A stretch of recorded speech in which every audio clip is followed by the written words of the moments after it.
face it, anime is home to some of the biggest arrogant characters in media. I know you agree, and these guys simply carry with them undeniable charisma that makes you just want to cheer them on or get their asses handed to them. Your mileage may vary, but to me there seems to be no in between. On another note, it seems so satisfying when said arrogant characters get humbled in the biggest possible ways. That's what we're looking at today. I'll be listing my favourite moments in anime when the arrogant character gets destroyed and put in his place. Let's start with Ainz versus Zepes.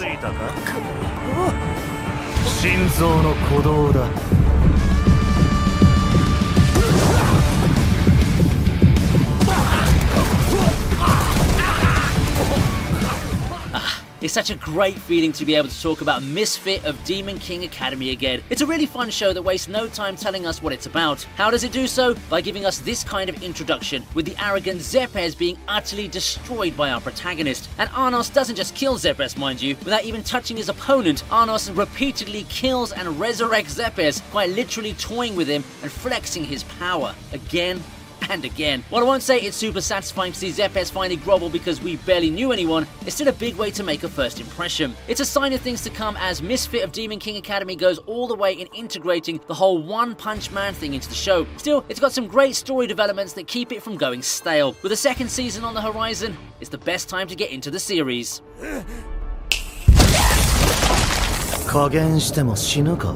It's appropriate to follow an Ainz moment with a Kirito moment.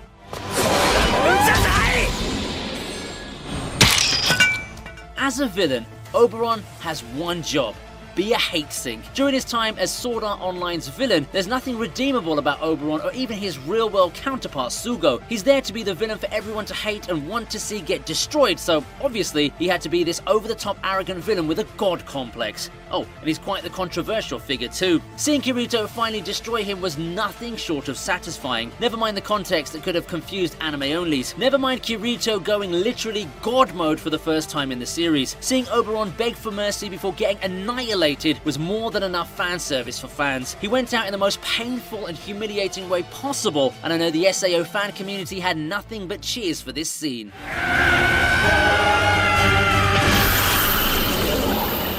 Asta vs Seke is a good introduction to the series.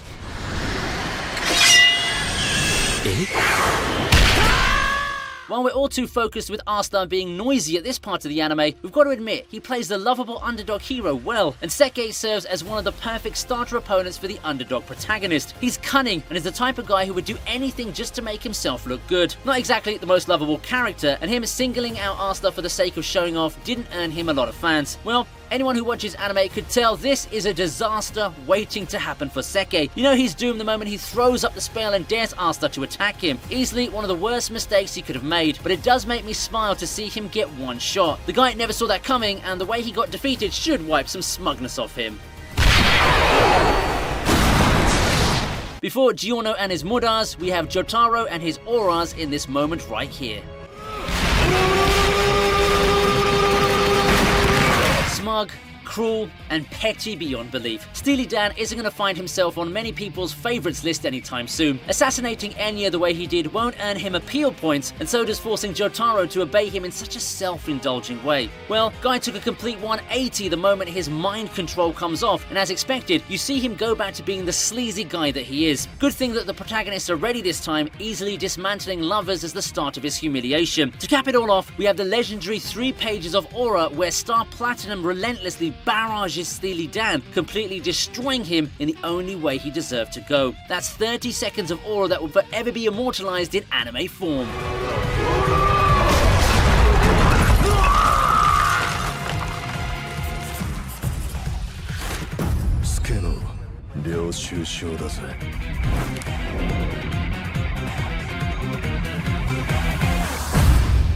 It's not quite the barrage that Star Platinum did, but Takamura landing the decisive punch on Hawk felt so good.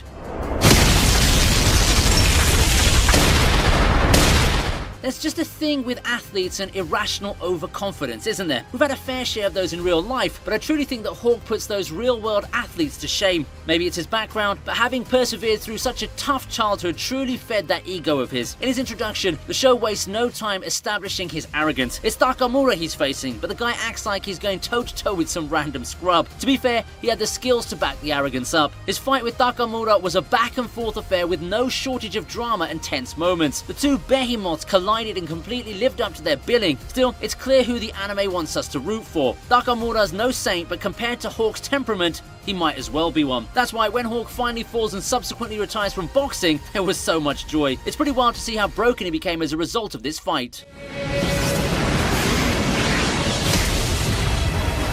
And hey, I know seeing cocky characters get destroyed is satisfying. So satisfying that few things can top it. An exception, of course, is being able to get the best discounts in town, and that's where today's sponsors, Slick Deals, comes in. Slick Deals is the free browser extension that's a shopper's best friend. The extension acts as an aggregator that compiles numerous deals for items you may want and gives suggestions on the best possible ones. Now, who wouldn't want to save money, especially at a time like this when everything starts becoming more and more expensive? Heck, you can even get something related to anime.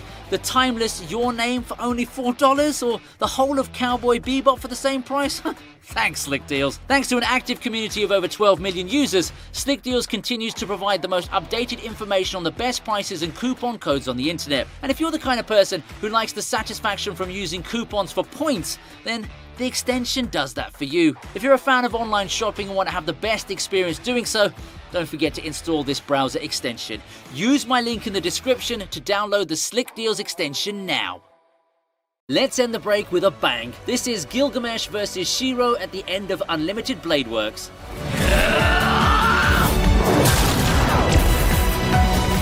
Gilgamesh, ever since his first appearance as an archer servant in Fate Zero, reeks of arrogance. Those who only got to know his Babylonia incarnation won't know, but trust me, long-time Fate fans were quite surprised at the Wise King's temperament, which took an about-face from the personality we grew up with. Fate Zero was filled with Gilgamesh flexing and a kind of hubris that he easily backs up. That's why it all felt so redeeming to see him fall in Unlimited Blade Works to Shirou of all people. Yeah, not even a servant, but a human who's actually quite underrated when you think about it. Still, it was a big highlight seeing Gil slowly lose his composure in the fight. How can the strongest servant of them all not run over Shirou? It all comes full circle towards the end of the fight. Even when backed to a corner, he refuses to put aside his arrogance, and it's his hesitation that cost him a hand and the battle.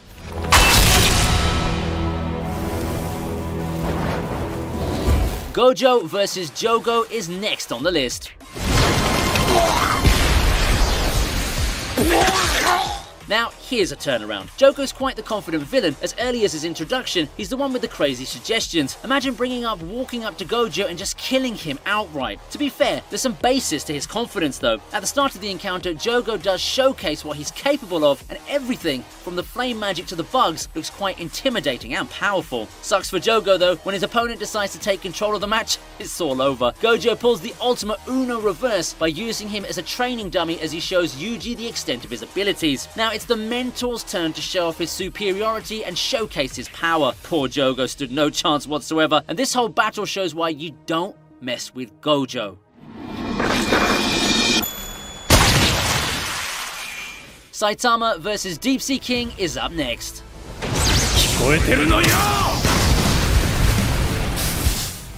One of the most emotional scenes in One Punch Man. Deep Sea King's defeat is one of my favourite defeats in the series. This guy quickly built a resume early on, beating heroes left and right. When even Sonic and Genos, among all the other heroes, weren't able to defeat him, it understandably inflated that ego of his. He eventually finds his match in the form of Saitama. Then he foolishly fails to realise that he's punching way above his league and continues the trash talking. So Saitama responds in the only way Saitama could, by defeating him with one punch, ending his reign of terror for good. Most people remember this arc for the Moomin Rider moment, but I think that the aspect of it that relates to having an arrogant villain get destroyed in one hit was quite underrated. After finishing the anime version of One Punch Man, Deep Sea King is still up there in my list of villains I wanted to see destroyed. Luffy delivers a punch that's heard all over the world for our next moment.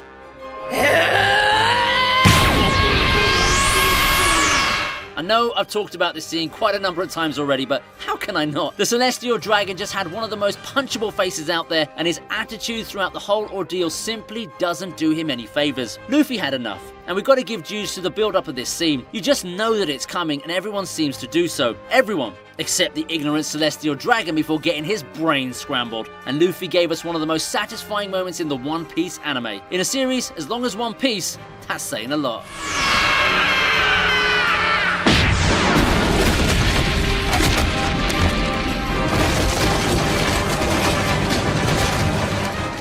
Lastly, I'd like to end with Ainz versus Clementine.